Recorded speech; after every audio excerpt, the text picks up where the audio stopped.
Joining me now is former acting Attorney General Matt Whitaker. Matt, good to see you. Well, I'm glad that they got rid of a bad actor. This is Mr. Tebow. But Senator Grassley says, look, the culture's still there at the top. Again, these are not the field agents. These are the people at the top who are politically ensconced in what goes on inside the Beltway. They obviously didn't like Trump. They were going after him, even lying in order to go after him. That cabal, if you will, is still there. Do you agree with Grassley?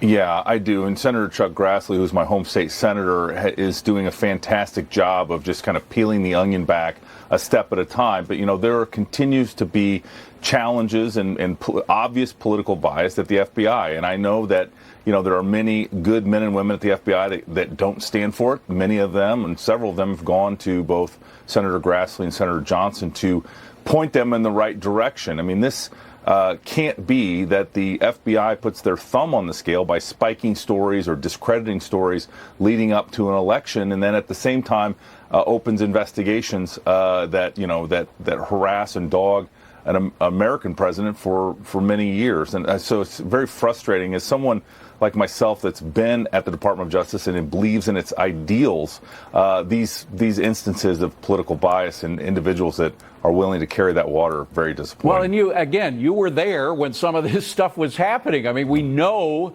that Kevin Kleinsmith, for one, an FBI attorney, lied to a FISA court during the Crossfire Hurricane campaign, the Russian collusion hoax. And he was providing bad information, distorting the facts that he was giving to judges in order to get warrants. Now, there is a big question about whether the same operation was at foot before the Mar-a-Lago raid. What do you think? Well, I don't think there's any doubt there's been advantageous leaks helping the FBI and the Department of Justice's case as it relates to the execution of the search warrant at Mar-a-Lago. And I think these leakers need to be cracked down on. And, you know, this lays at the feet of the FBI director, Chris Wray, who for 5 years has really been charged with trying to reform the FBI and to prevent these leaks and leakers and political bias from happening. And he just can't seem to get on top of it. And, you know, I think a lot of this is still a derivative, to your earlier point, of the Jim Comey era, where they promoted people too fast, beyond their capacity. They didn't leave people in the field to do the important investigative work and learn all the lessons. And so you end up with people like Andy McCabe, for example, that transit through the Washington field office and then become deputy director. And so, you know, this is a real systemic problem at the FBI that dramatically needs attention. I'm glad that the senators are paying attention to it and demanding answers. Well, it sounds like you think that Chris Wray believes that it needs to be reformed, but that he doesn't have the backbone to do it. Is that what you're saying? You know, Chris is the only political appointee at the FBI, and I think he has always been a little native, trying to, be a leader and have his team follow behind him.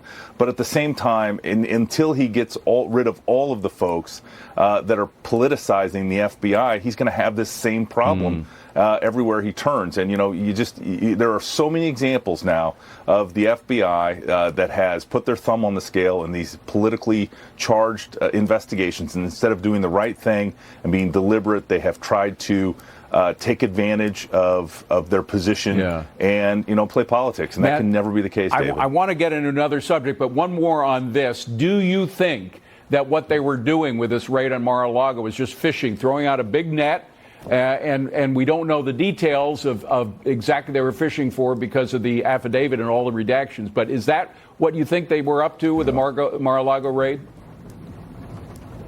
You know, what I actually think is that they were carrying the water for the archives, trying to get these documents back, that, you know, it was a legitimate dispute about who could possess and whose documents these were. I think they, you know, took a draconian step to do this raid, and it may turn out to be more than that, but I just think that would surprise me if they're really trying to fish for January 6th Very quickly, I want to switch gears to the president's sort of unilateral dismissal of all the student loan debt, $500 billion up to $1 trillion worth of debt, and whether or not it's constitutional. Now, a year ago, Nancy Pelosi had this to say about whether such a move would be constitutional. Roll tape. People think that the President of the United States has the power for debt forgiveness.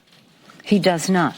He can postpone, he can delay, but he does not have that power. That has to be an act of Congress. So now, obviously, she's saying something different because her Democratic president decided to do that. Yeah. Which was right, the old Nancy Pelosi or what she's saying now?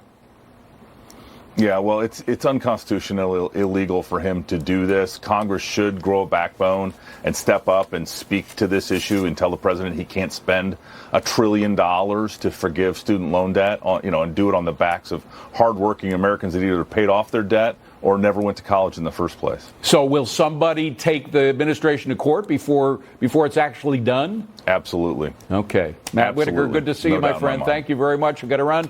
So what is the state of our